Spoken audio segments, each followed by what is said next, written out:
Sex के मामले में अपने साथी के बदलते हुए बर्ताव को नहीं समझ पाते हैं तो ये आपकी सेक्स लाइफ के लिए खतरा हो सकता है। अगर आपको अपनी सेक्स लाइफ को खुशहाल बना के रखना है तो इसके लिए आपको अपनी वाइफ की बदलते हुए बर्ताव को समझने की जरूरत है कि आखिर ऐसा क्यों है।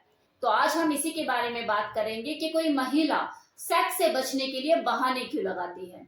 और कई बार देखो, ये जो बहाने होते हैं ये सिर्फ बहाने नहीं होते, इनके पीछे कोई ठोस वजह भी होती है जिसका अंदाजा उसके पार्टनर को कभी लग ही नहीं पाता है। और वो बस हर बार यही जज करता है कि यार इसका तो काम ही बहाने लगाने का है, ये तो आज भी कोई ना कोई बहाना लेकर बैठी होगी। उसके पीछे की जो ठोस वजह है वो वहां तक पहुंच ही नहीं पाता है।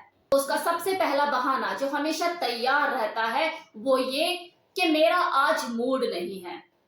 ये देखो, एक hypo active sexual desire disorder होता है जो ज्यादातर महिलाओं में पाया जाता है।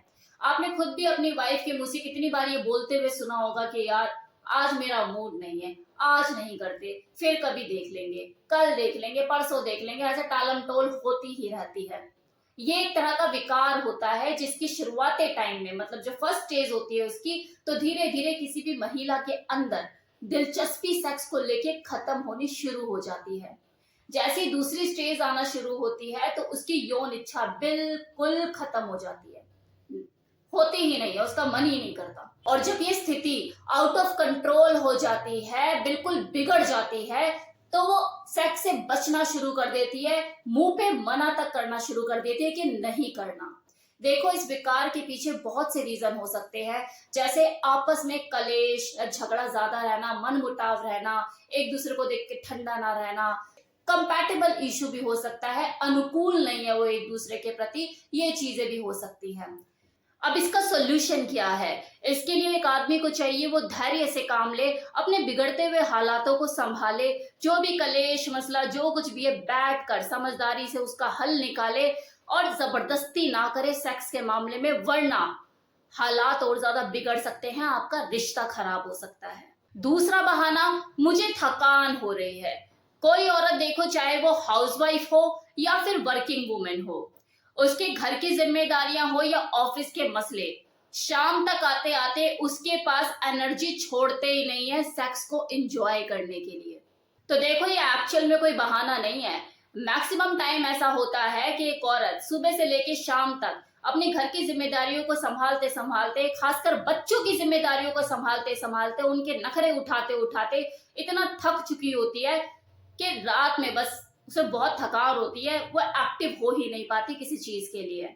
अब इसका सोल्यूशन क्या है? तो पहले ये समझिए कि sex is also a exercise, और थकी हुई बॉडी के साथ आप रात को एक्सरसाइज कर सकते हैं?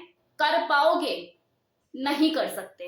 तो इसके लिए बेटर है कि आप डेली बेसिस पे उसके साथ सेक्स करने की बजाय या अल्टरनेट डेज पे उसके साथ सेक्स करने की बजाय वीक में या 15 दिन में कोई एक दिन या 2 दिन अपने फिक्स करें। उस फिक्स डे को सेक्स डे की तरह सेलिब्रेट करें। मतलब उस दिन ऐसा कोई काम नहीं होना चाहिए उसके पास, दिन में वो फ्री हो। ये नहीं कि यार दिन का लंच भी बनाना है, फिर रात के डिनर की भी चिंता है, या कपड़े रखे हुए धोने हैं, या बच्चों में खिली हुई है, वो चीज नहीं होनी चाहिए। अब वो आपको कैसे मैनेज करना है, ये पूरा ये जो प्रोसेस है, ये प्लानिंग आपको कैसे करनी है, ये आपको देखना है।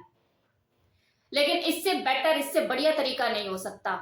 वो माइंड से भी फ्री रहेगी, बॉडी भी हल्की रहेगी, एनर्जी पूरी रहेगी बॉडी में, तो आपको पूरा सहयोग कर पाएगी उस दिन। अब तीसरा बहाना जो उसके पास तैयार होता है वो है कि सर में दर्द हो रहा है मुझे। देखो, ये जो प्रॉब्लम है ये ज्यादातर वर्किंग वुमेन के साथ देखी जा सकती है। ऑफिस का काम का कुछ ज्यादा ही प्रेशर है, ओवरलोडेड है, टारगेट अभी तक कंप्लीट नहीं हुआ, महीना आ गया सर पे, जवाब क्या दूंगी ऊपर मैं, बहुत सारी चीजें ऐसी जो लगी रहती हैं, ऑफिस का वर्क ज्यादा होता है, प्रेशर में रहती हैं। और उन वर्किंग वुमेन की तो आप पूछो ही मत, जो कि बाहर भी संभालती है और घर पे भी आकर उन्हें देखना होता है। तो ऐसी औरतों को ये जो होता है सर में दर्द, इसकी शिकायत रहती ही है। आप उनका पर्स कभी चेक भी करोगे ना, भूले बिसरे, आपको सर दर्द की गोली उनके पर्स में जरूर मिलेगी। अब इसमें देखो, पुरुष को कुछ नहीं करना है, जो करना उस महिला को ही करना है। उसे समझने की जरूरत है कि वो जिस मानसिक तनाव की वजह से सेक्स नहीं करना चाहती, ये जो सेक्स है उसका मानसिक तनाव, उसका सर का दर्द, यही चीजें खत्म करने में सहायक बनेगा। वो इस सेक्स को एक तरह से मेडिसिन की तरह, दवाई की तरह यूज करे। तो यहाँ पर उसे ये चीज समझने की जरूरत है। ये मानसिक तनाव, ये स्ट्रेस रिलीफ ही तो करता है सेक्स। अब एक अगला बहाना जो उसके पास होता है वो ये कि बेबी उठ जाएगा। देखो, जब बच्चा हो जाता है तो उसके बाद किसी की भी मैरिड लाइफ में एक बड़ा बदलाव आता है। एक औरत की जो लाइफ होती है वो तो पूरी तरह से अस्त व्यस्त हो ही जाती है। सेक्स के बारे में सोचने के लिए उसके पास टाइम भी नहीं होता, वो इतनी ज्यादा बिजी हो जाती है। तो ऐसे में देखो, बच्चा होने के 1-1.5 साल तक तो जो हस्बैंड वाइफ दोनों ही होते हैं वो कैसे सेक्स कर रहे होते हैं ये मुझे आपको बताने की जरूरत नहीं है। लेकिन जब बच्चा गोदी से उतर के चलने वाला हो जाता है तब तो उस वाइफ को, उस महिला को अपने बारे में सोचना चाहिए, अपनी सेक्स लाइफ के बारे में सोचना चाहिए, उसे दोबारा ट्रैक पे लेकर आने के लिए कोशिश करनी चाहिए। क्योंकि देखो, बच्चे की जिम्मेदारी तो ऐसी होती है जिससे आपको जिंदगी भर छुटकारा नहीं मिलने वाला। अगले की शादी भी हो जाएगी ना, वो खुद बाल बच्चों वाला हो जाएगा, तब भी आपको उसकी चिंता सताती रहेगी। लेकिन ये मत भूलिए कि आप भी किसी की बीवी हैं, आपकी भी अपनी सेक्स लाइफ है। तो इसलिए उसे सैक्रिफाइस क्यों कर रहे हो, उसके बारे में भी थोड़ा सा सोचिए। अगला बहाना जो एक औरत के पास तैयार रहता है कि मैं पीरियड हो रही हूँ, माहवारी चल रही है। देखो, ये ऐसा बहाना है जिसके आगे हर पुरुष नतमस्तक होना ही पड़ता है, अपने घुटने टेक नहीं पड़ते हैं, वो कुछ कर नहीं सकता, क्योंकि दुनिया का सबसे बड़ा सच है।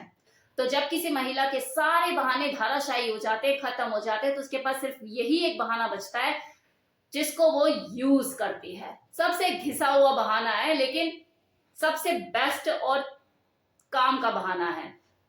ये कुछ कर नहीं सकता, बंदा चुप होकर आराम से सोएगा ही, लेटेगा ही। इस सिचुएशन में देखो, आदमी कुछ कर नहीं सकता सिवाय संयम रखने के, और इसका भी वो पता लगा नहीं सकता कि वो सही बोल रही है गलत बोल रही है। लेकिन इतना तो है कि यार, पीरियड चलेंगे भी तो कितने दिन चलेंगे, 3 दिन 4 दिन, इससे ज्यादा क्या। तो ये आपस की अंडरस्टैंडिंग के ऊपर है। ये बहाना हो भी सकता है और नहीं भी हो सकता है, इसमें आप चैलेंज नहीं कर सकते, ये तो एक औरत ही जानती है। तो इस सिचुएशन में पुरुष को चाहिए वो संयम बरते और उसके साथ दोस्ताना व्यवहार करे। आखिर 2-3 दिन की तो बात है, अगर वो सच कह रही है, अगर ऐसा है तो आपको उसके साथ संयम बरतना चाहिए। अब देखो, ये तो थे वो सारे बहाने जो कि मैंने आपको बताए कि कोई महिला इन बहानों का उपयोग करके सेक्स से बचने की कोशिश करती है। इनके पीछे की वजह भी मैंने आपको बताई। अब कुछ दोष देखो हमारे समाज का भी होता है, क्योंकि हमारे समाज में लड़कियों को सेक्स के मामले में खुलने की आजादी नहीं दी जाती। ऐसे में देखो, उनके मन में सेक्स को लेके न जाने कितनी दुविधाएं और समस्याएं, उलझने होती हैं कि शादी होने के बाद भी काफी लंबे समय तक वो अपने हस्बैंड के साथ खुल नहीं पाती।